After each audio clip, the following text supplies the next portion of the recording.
Hi friends, today we will talk about preposition.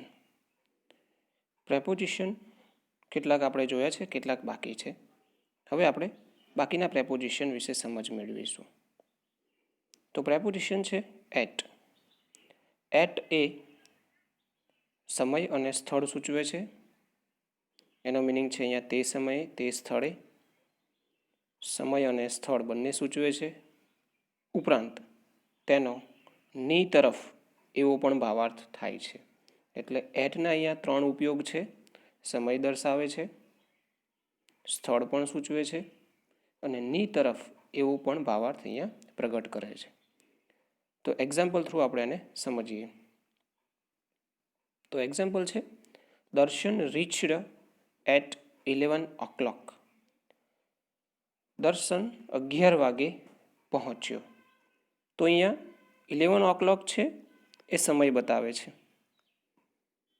અને જ્યારે સમય બતાવવામાં આવે 1 o'clock, 2 o'clock, 3 o'clock એવા o'clockમાં સમય હોય ત્યારે એની સાથે એટ preposition આવે છે. નેક્સ્ટ એક્ઝામ્પલ છે, mister Shah is at the school. તો અહીંયા એક આપણે ઇમેજ લીધી છે. મિસ્ટર શાહ સ્કૂલમાં છે. તો સ્કૂલ એ એક સ્થળ સૂચવે છે.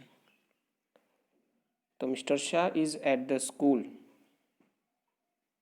આપણે ક્યારેક ફરવા ગયા હોય અને સાપુતારા ગયા હોઈએ અને સાપુતારા ફોટા પાડ્યા હોય, પછી આપણે જ્યારે મીડિયા ઉપર મૂકીએ છીએ આપણા ફોટોઝ, ત્યારે મૂકીએ છીએ at Saputara, at Ambaji, at Abu.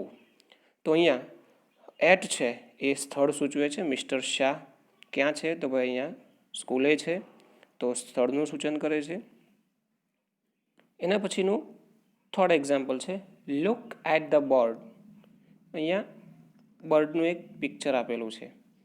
તો જ્યારે આપણે કોઈને કંઈ બતાવતા હોઈએ, ની તરફ જોવું એવો ભાવાર્થ બતાવતા હોઈએ ત્યારે એટ preposition વપરાય છે.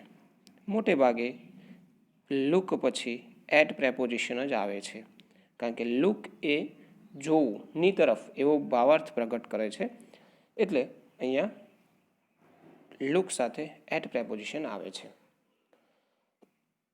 તો એટ preposition વિશે આપણે સમજ મેળવી. એના પછીનો preposition આપણે જોઈએ. તો એના પછીનો preposition છે ફ્રોમ ટુ. ફ્રોમ ટુ અહીંયા એક સાથે બે preposition છે, ફ્રોમ ટુ. બંનેનો એક સાથે ઉપયોગ થાય છે. તો બંનેનો ઉપયોગ ક્યારે એક સાથે થાય છે? તો એક સમયથી ત્યાં સુધી, એટલે કે બીજા સમય સુધી, અથવા તો એક સ્થળેથી બીજા સ્થળ સુધી, આવા બે રીતે એનો ઉપયોગ થાય છે. ફ્રોમ અને ટુ એક સાથે prepositionનો ઉપયોગ થાય છે. ફ્રોમ ટુનો એક સમયથી ત્યાં સુધી અને બીજો ઉપયોગ એનો એક સ્થળથી બીજા સ્થળ સુધી, એવો એનો મિનિંગ થાય છે. અહીંયા એની ડેફિનેશન, એનો યુઝ જોઈએ આપણે. તો કોઈ એક સમયના ગાળામાં કોઈ ક્રિયા કે સ્થિતિનું બનવું તે દર્શાવવા માટે. એક્ઝામ્પલ થ્રુ આપણે એને સમજીએ. First example. તો એક્ઝામ્પલ છે, Jay reads from 8 AM to 10 AM. જય 8 વાગ્યાથી 10 વાગ્યા સુધી વાંચે છે. તો અહીંયા જો ફ્રોમ ટુ સમય બતાવે છે. 8 AM 10 AM એ સમય દર્શાવે છે. તો 8 વાગ્યાથી 10 વાગ્યા સુધી, એક સમયથી બીજા સમય સુધી, ત્યાં સુધી. તો ત્યાં સુધી એટલે 10 વાગ્યા સુધી. તો અહીંયા સમયનો નિર્દેશ કરે છે. અહીંયા ઇમેજ આપેલી છે. એ ઇમેજ દ્વારા તમે જોઈ શકો છો કે જય રીડ કરે છે. ઇમેજ થ્રુ આપણે થોડો સમજવાનો પ્રયત્ન કરીએ. એના પછી સેકન્ડ એક્ઝામ્પલ છે, we went from Surat to Baroda. તો સુરત ટુ બરોડા, તો એ સ્થળ સૂચવે છે, એક સ્થળથી બીજા સ્થળ સુધી જવું. તો અહીંયા prepositionનો યુઝ થયો છે ફ્રોમ ટુ. તો એક સ્થળેથી બીજા સ્થળે જવું તે દર્શાવવા માટે. ફ્રોમ ટુનો ઉપયોગ થાય છે અને એક સમયથી ત્યાં સુધી એ સમય દર્શાવવા માટે પણ ફ્રોમ ટુનો ઉપયોગ થાય છે. એના પછીનો પ્રેપોઝિશન આપણે જોઈએ તો એના પછીનો પ્રેપોઝિશન બિફોર. બિફોર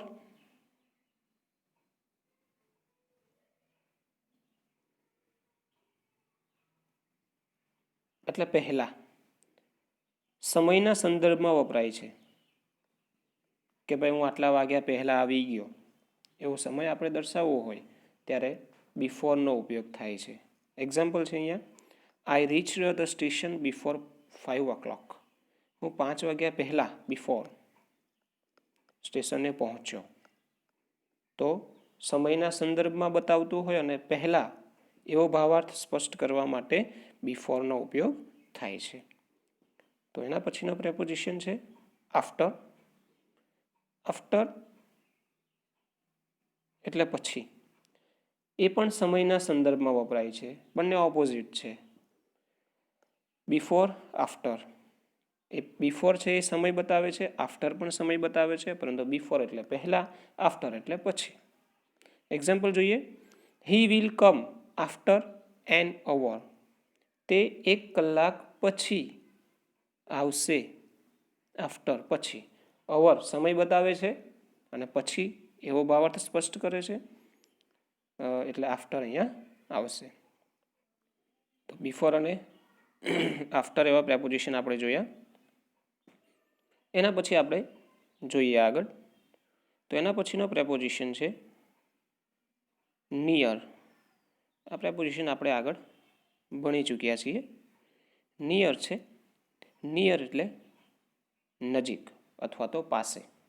કોઈ વ્યક્તિ કે વસ્તુ પાસે, કોઈ વ્યક્તિ કે વસ્તુ પાસે છે તેવા સંદર્ભમાં નિયર વપરાય છે. કોઈ વ્યક્તિ કે વસ્તુ પાસે છે તેવા સંદર્ભમાં નિયર વપરાય છે. અહીંયા ઇમેજ આપેલી છે, જોઈએ આપણે.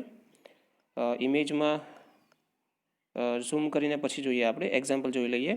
His house is near the bus station. તેનું ઘર બસ સ્ટેશનની નજીક છે.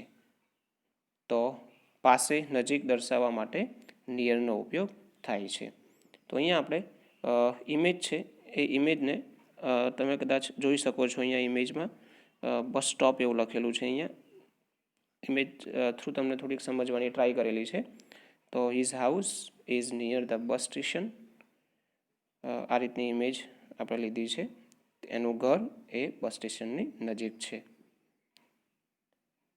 ઓકે, તો એના પછીનો પ્રેપોઝિશન આપણે જોઈએ. તો એના પછીનો પ્રેપોઝિશન છે ટુ. Two preposition. ટુનો અહીંયા ભાવાર્થ છે ની તરફ, ની જગ્યાએ, એવા સંદર્ભમાં ટુ વપરાય છે. ટુ ની તરફ જવું, ની જગ્યાએ જવું એવું દર્શાવવું હોય ત્યારે ટુ વપરાય છે. For example, my mother goes to the temple every day. મારી મમ્મી અથવા તો મારી માતા દરરોજ મંદિરે જાય છે. તો ની તરફ જવું, અહીંયા કઈ તરફ જવું, કઈ જગ્યા બતાવે છે? અહીંયા ટેમ્પલ. તો ટેમ્પલ તરફ જવું એ દર્શાવવા માટે અહીંયા ટુ પ્રેપોઝિશન વપરાય છે. અહીંયા એક્ઝામ્પલમાં આપણે ટેમ્પલનો યુઝ કરેલો છે. મંદિર તરફ જાય છે, મંદિરે જાય છે. તો ની તરફ જવું, ની જગ્યાએ જવું તે સૂચવવા માટે અહીંયા ટુ વપરાય છે.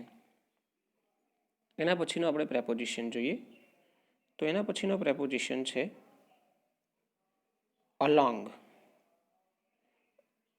અલોંગ એટલે ની સમાંતરે. ની સમાંતરે જવાના કે હોવાનો સંદર્ભ અહીંયા બતાવે છે. અલોંગ એટલે ની સમાંતરે. એક્ઝામ્પલ થ્રુ આપણને વધારે ખ્યાલ આવશે. તો there is a row of trees along the road. અહીંયા જો ઇમેજ થ્રુ આપણે જોઈએ તો અહીંયા ઇમેજ આપેલી છે. ઇમેજમાં જુઓ, રોડ છે, રોડની બાજુમાં વૃક્ષોની હારમાળા છે, એટલે કે વૃક્ષોની લાઈન છે. તો અહીંયા એક્ઝામ્પલ એ જ છે, there is a row of trees, વૃક્ષોની હારમાળા અલોંગ ધ રોડ, રોડની સમાંતરે છે. રોડની સમાંતરે એટલે કે બાજુમાં જુઓ, રોડની બાજુમાં જ વૃક્ષો છે ને, વૃક્ષોની લાઈન છે. જેમ જેમ રોડ જાય છે એમ એમ વૃક્ષોની હારમાળા છે. તો ની સમાંતરે, રોડની સમાંતરે આવેલા છે વૃક્ષો, તો એ દર્શાવવા માટે અલોંગ વપરાય છે. There is a row of trees along the road, વૃક્ષોની હારમાળા રોડની સમાંતરે છે, એવું અહીંયા સમજાય છે. એના પછીનો પ્રેપોઝિશન છે અંડર. અંડર એ પણ આપણે જોઈ ગયા છીએ. તો અંડર એટલે નીચે અથવા તો તળે અથવા તો હેઠળ, આ બધા સિમિલર મિનિંગ છે. Example, the children are playing under the tree, બાળકો ઝાડની નીચે રમી રહ્યા છે. અહીંયા પિક્ચર આપેલું છે, વૃક્ષની નીચે રમી રહ્યા છે, એટલે નીચે હોવું, તળે હોવું, હેઠળ હોવું, ત્યારે અંડર વપરાય છે. તો અંડર પ્રેપોઝિશન આપણે જોયો. હવે પછી આપણે લાસ્ટ પ્રેપોઝિશન જોઈશું. પ્રેપોઝિશનનો ટોપિક, એનો લાસ્ટ પ્રેપોઝિશન છે. લાસ્ટ પ્રેપોઝિશન છે અબાઉટ. અબાઉટ એટલે ના વિશે, કોઈના વિશે વાતો કરવી, ત્યારે અબાઉટ પ્રેપોઝિશનનો ઉપયોગ થાય છે. એક્ઝામ્પલ છે, વી ટોકડ અબાઉટ અવર ટીચર્સ. અહીંયા ઇમેજમાં જુઓ, કેટલાક સ્ટુડન્ટ્સ છે એ અહીંયા ટોકિંગ કરી રહ્યા છે. તો આપણે એ એક્ઝામ્પલ થ્રુ એને સમાવી લીધું છે. તો વી ટોકડ અબાઉટ અવર ટીચર્સ, અમે અમારા શિક્ષકો વિશે, અબાઉટ વાતો કરી, અમે અમારા શિક્ષકો વિશે વાતો કરી. તો ના વિશે, અહીંયા કોના વિશે વાત કરવામાં આવેલી છે ભાઈ? શિક્ષકો વિશે. તો એ દર્શાવવા માટે અહીંયા અબાઉટ પ્રેપોઝિશનનો ઉપયોગ થાય છે. તો ફ્રેન્ડ્સ, અહીંયા આપણે આપણો પ્રેપોઝિશનનો ટોપિક છે એ અહીંયા કમ્પ્લીટ કરીએ છીએ. Thank you for watching this video.